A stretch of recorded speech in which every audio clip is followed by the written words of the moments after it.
If you're looking for something that's inexpensive, cost-effective, whether you're selling your home or it's a rental, but you want something still nice and trendy or feels good, Shaw has a value line, and you're gonna have some great products with it. These are some new patterns you have with it. They're a little bit more modern. They're soft, they're nice and comfortable. So even though they're a value line, you're still getting that softness with it. So you have some nice patterns. If you want to do a plush, there's going to be some great plush options as well.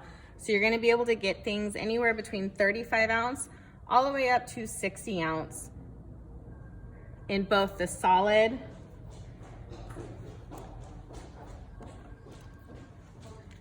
as well as some flex styles.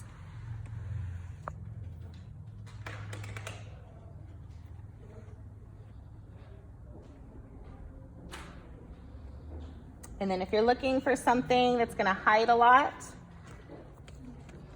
you're gonna have these darker flex styles that are great.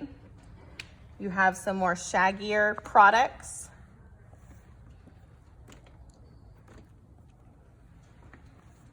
And then again, this is a nice 35 ounce product that's gonna be great for rentals. It also comes in a higher ounce weight, which is 45 ounce.